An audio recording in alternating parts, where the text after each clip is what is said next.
Assalamualaikum warahmatullahi wabarakatuh. Halo adik-adik semua yang ada di rumah. Selamat pagi. Alhamdulillahirabbil alamin. Wassalatu wassalamu ala Rasulillah sallallahu alaihi wasallam. Allahumma shalli ala sayyidina Muhammad wa ala ali sayyidina Muhammad. Adik-adik semuanya, marilah kita bersyukur setiap harinya kepada Allah Subhanahu wa Ta'ala. Bersyukur atas segala nikmat yang telah diberikan untuk kita. Nikmat apa saja? Nikmat waktu, meskipun waktu yang sekarang terbatas untuk kita belajar, tetapi kita masih diberikan kesempatan dan semangat yang tinggi untuk menimba ilmu. Kita harus bersyukur ya adik-adik ya. Maka Allah akan senantiasa senang dan meridhoi niat kita untuk belajar. Kemudian satu lagi,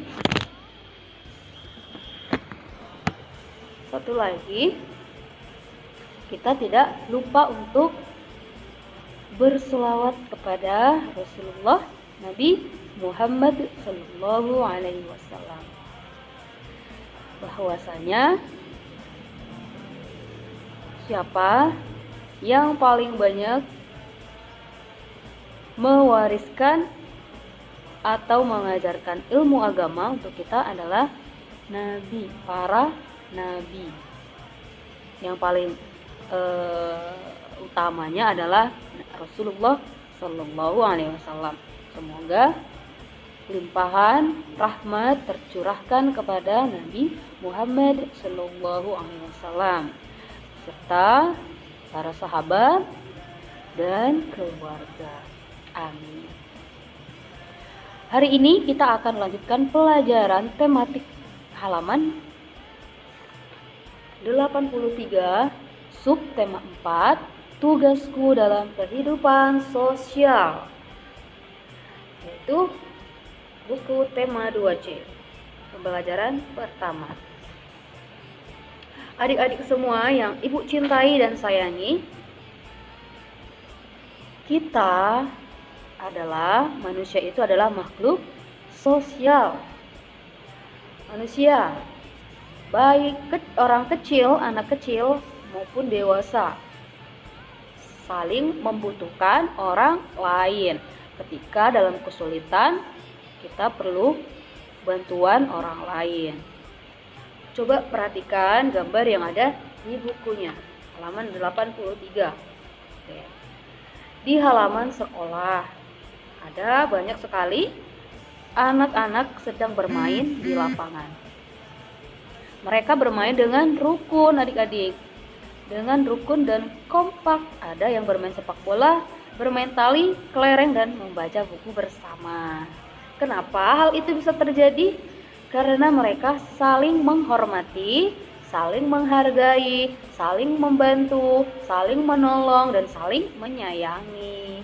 Nah, adik-adik juga harus menerapkan sikap yang seperti itu supaya selalu kompak dengan temannya. Nah, coba dengarkan teks berikut ini. Di sekolah kita belajar bersama teman-teman. Itu artinya kita tidak belajar sendiri, berarti kita adalah makhluk sosial. Kita juga bermain bersama. Teman akan membantu jika teman lainnya mengalami kesulitan. Kita juga saling berbagi dengan semua teman. Berteman sungguh menyenangkan jika saling rukun dan kompak. Nah, itu resep atau syarat berteman dengan awet. Berteman tidak pernah bertengkar, misalkan, atau tidak ingin dijauhi. Perbaiki sikap kita kepada teman kita. Saling berbagi ketika teman kita tidak memiliki sesuatu. Baiklah adik-adik, kita lanjutkan di halaman 84. Dengarkanlah teks berikut ini. Nina dan teman-teman bermain peran. Mereka memainkan peran cerita, semut, dan kepompong. Mereka bekerja sama dengan bermain peran. Ada yang berperan sebagai semut, ada yang berperan sebagai kupu-kupu, ada yang berperan sebagai kepompong. Bacalah cerita berikut dengan saksama, lalu bermain peranlah seperti Nina. Nah, di sini Ibu akan membacakan cerita dari semut dan kepompong. Dengarkanlah ceritanya dengan baik, baik itu ekspresinya, intonasinya, dan kata-katanya. Oke? Semut dan kepompong. Pada suatu hari di hutan, hujan turun dengan lebat disertai angin kencang. Banyak pohon yang tumbang. Setelah hujan reda, seekor semut keluar dari sarangnya untuk mencari makan.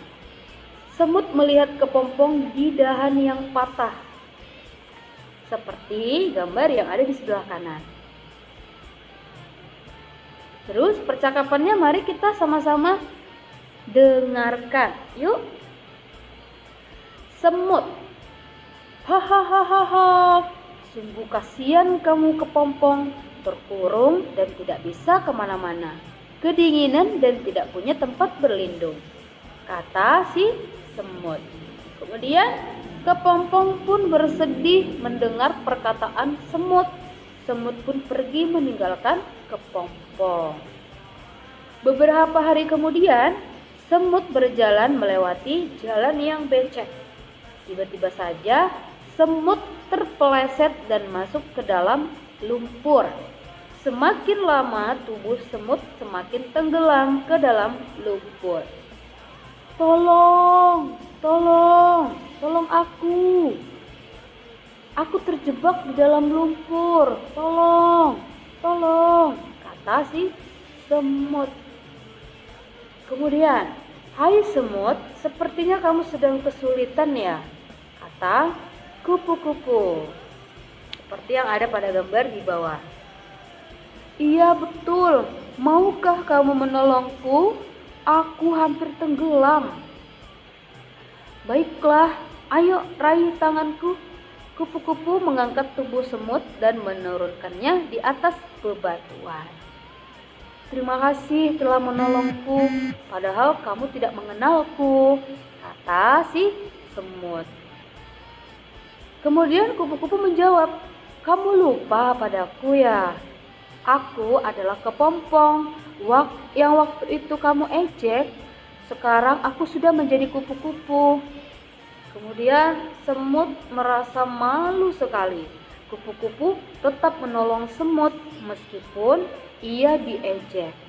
Semut pun berterima kasih dan berjanji tidak akan mengejek hewan lain lagi. Seperti yang Ibu jelaskan di awal tadi adik-adik, jangan bersikap seperti semut ya, karena ketika temannya ada kesulitan, bukannya ditolong tetapi diejek, seperti ejekan kepada kepompong. Kasihan sekali kamu kepompong, terkurung dan tidak bisa kemana-mana. Kemudian ditinggalkan begitu saja. Tetapi kepompong atau kupu-kupu yang berubah menjadi kupu-kupu tadi tidak membalas atas sikap dari si semut tadi, tetapi dia malah justru membantu si semut dengan ikhlas. Dan dengan atas sikap baiknya kupu-kupu, si semut pun sadar atas tingkah lakunya atau perbuatannya kepada kupu-kupu, bahwasanya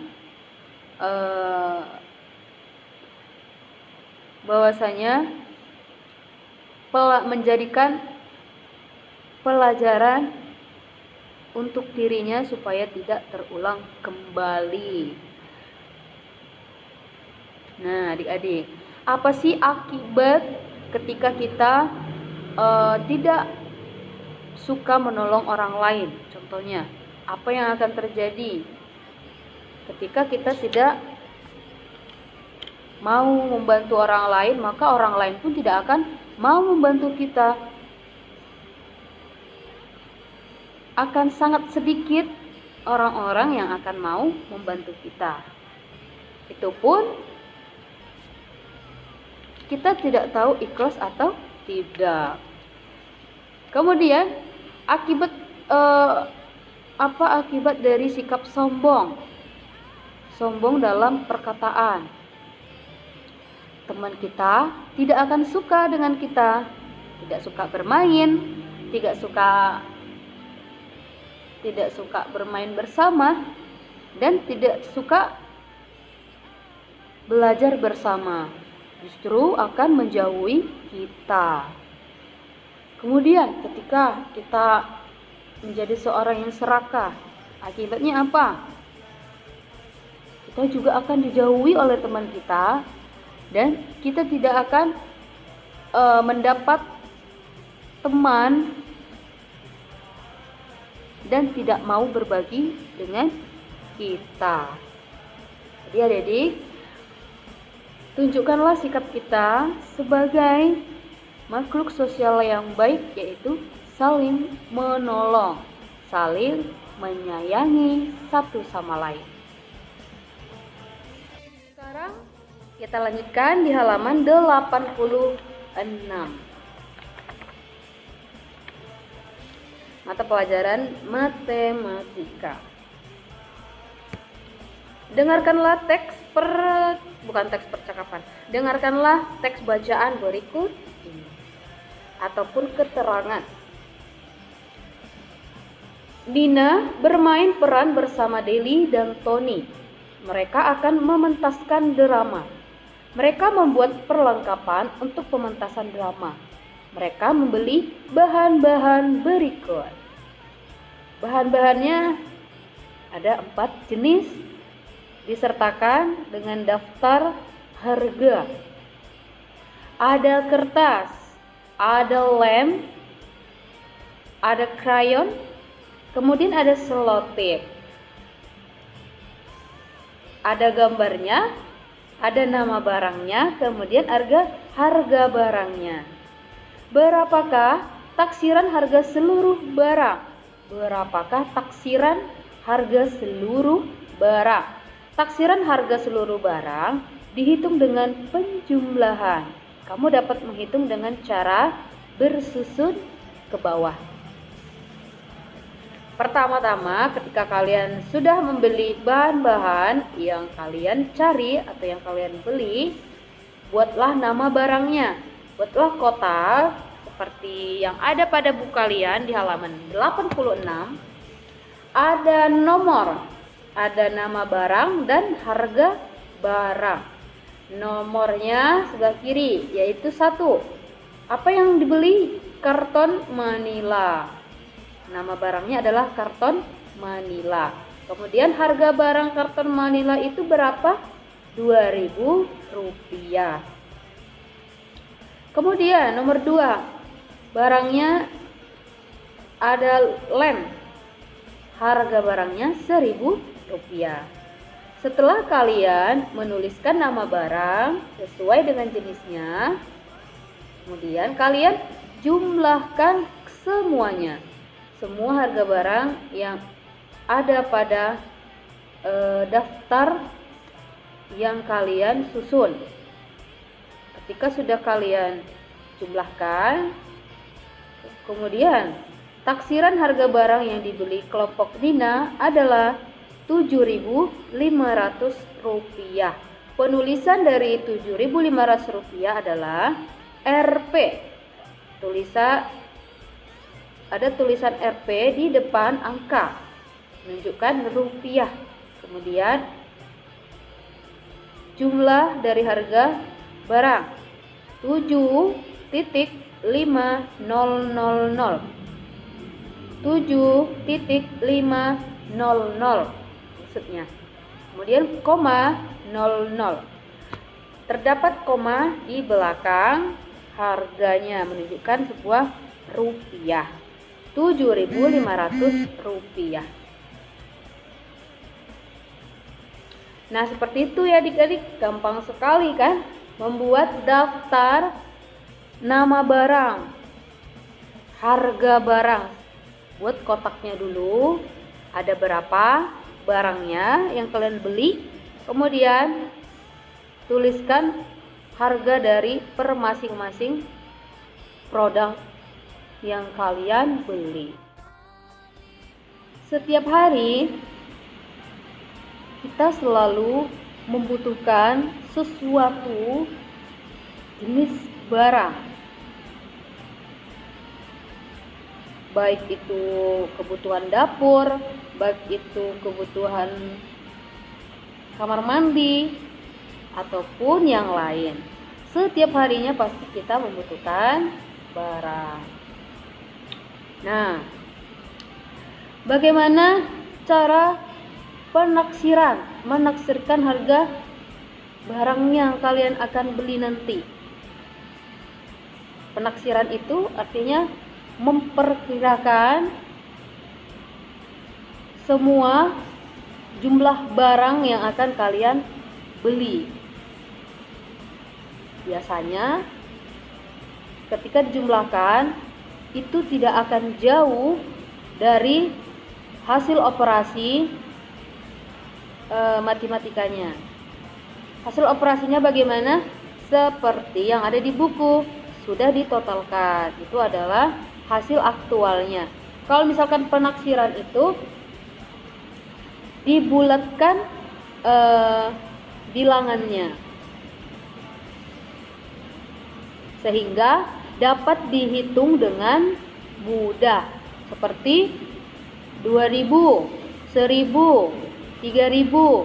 Sementara sebenarnya ada 1200, ada 1100, tetapi dibulatkan menjadi 1000, 2000, 3000, 10.000. Maka penaksiran harga barangnya akan kalian tahu dan tidak akan jauh dari total harga semua jumlah yang sebenarnya. Maksudnya seperti itu ya adik-adik ya. Jadi kalian ketika ingin belanja ke swalayan atau ke pasar contohnya, kalian bisa mengira-ngira akan membelanjakan berapa banyak, kemudian kalian akan membawakan uang secukupnya. Gampang kan?